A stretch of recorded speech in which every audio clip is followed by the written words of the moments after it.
Karen versus music, the noon showdown. It was a Saturday afternoon, just around noon. The sun was shining, the sky was clear, and I decided to enjoy the day by playing some of my favorite music outside. Nothing too crazy, just a few feel-good tunes to brighten the mood while I tidied up my garden. It wasn't loud, just enough to be a soundtrack for the day. But then she appeared. Karen. The nightmare neighbor. From across the fence, I saw her storming out of her house, face red as a beet, hair wild, eyes practically shooting lasers. I felt the tension building before she even said a word. She marched right up to the fence, fists clenched, and her voice ripped through the peaceful afternoon like nails on a chalkboard. "Turn that fucking music down," she shrieked, pointing an accusing finger at me like I'd committed some terrible crime. I sighed, knowing full well this wasn't about the music. Karen had always been difficult.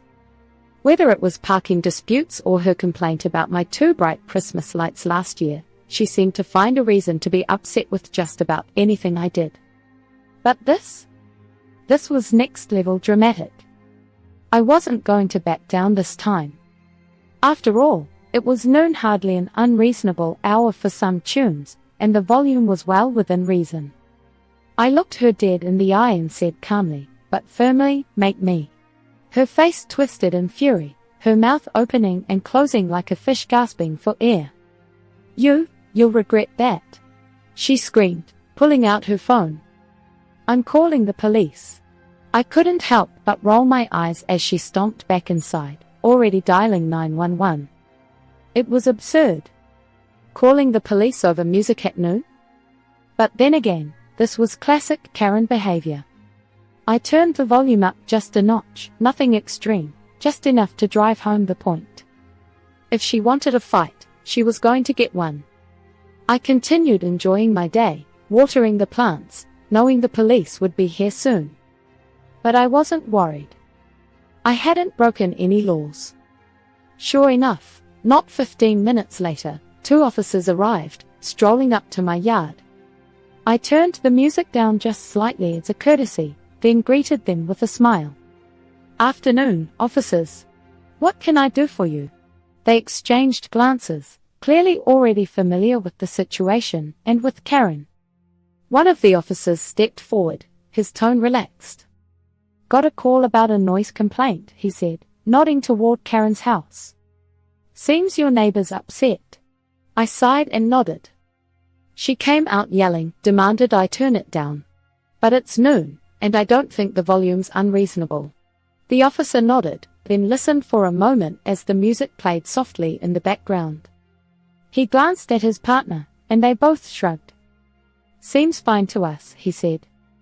"We're outside the quiet hours, and honestly, this isn't loud at all. We're not here to stop you from enjoying your day." I smiled, relieved but not surprised. Karen had a habit of overreacting, and I suspected the officers had dealt with her antics before. Still, I felt a bit of curiosity. "Did she say anything else?" I asked. The officer's expression hardened slightly.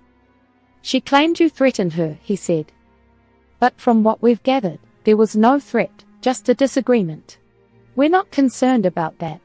I shook my head, laughing lightly. "Yeah, she tends to exaggerate. I told her to make me, but it wasn't a threat. Just frustration." The officer smiled slightly. "We get it. Just keep doing what you're doing. No harm, no foul here." As they turned to leave, I couldn't help myself.